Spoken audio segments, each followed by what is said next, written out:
अस्सलाम वालेकुम जी। अभी मैं अनीक नाजी साहब का व्लॉग सुन रहा था तो बड़ा अफसोस हुआ मुझे। अनीक नाजी साहब, मैं बड़ी वजाहत के साथ आपको बताऊं, कोई शक नहीं कि कायद आज़म ने इसराइल को नाजायज़ स्टेट और कहा कि ये हम कोई ताल्लुक़ नहीं रखेंगे। ये सारी बातें शुरू से तयशुदा थी, लेकिन इसराइल को ना तस्लीम करने की वजह कुछ और भी है।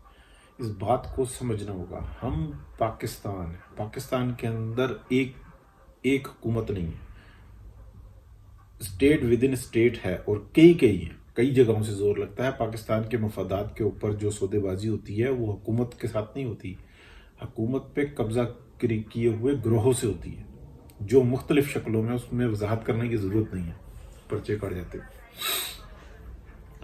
एक बात। दूसरी बात यह है कि दुनिया के अंदर आने वाले 50-100 साल के अंदर पाकिस्तान दुनिया की सबसे गोल्डन प्लेस होगी, इसलिए कि जो चाइनीज़ हैं उनको जो वे चाहिए, जो सी पैक बन रहा है। इस बात को जहन में रखें कि चाइना का जो 60% एरिया है उसके ऊपर उसकी 6% आबादी है, वो पाकिस्तान से जुड़ा हुआ है, और जो 40% एरिया है उसके ऊपर उसकी 94% आबादी है।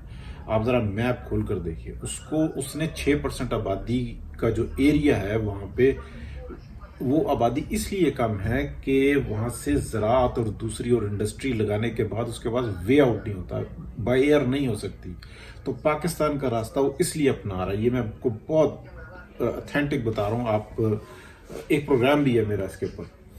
तो इसराइल हर चीज़ में से उनकी नेचर में है कि वो पैसा कमाते हैं, तो वो पाकिस्तान को इतने तरीके से पोलिटिसाइज करेंगे। ये नाअहल नालायकों का इस वक्त में टोला है। बेहतर ये है कि जो आपके मुखालफीन है ना, उनसे जब तक आप में अहलियत ना हो तब तक ताल्लुक ना रखो। एक इंडिया आपसे संभाला नहीं जाता, अफगानिस्तान आपसे संभाला नहीं जाता, ईरान आपने बेड़ा गर्क किया हुआ है सारे मामलात का। तो अनीक नाजी साहब, आप बहुत काबिल आदमी हैं, लेकिन ये अहलियत की बात पहले करें, बाद में कुछ और बात करें, बड़ी इख्तलाफ हो जाता है। माजरत।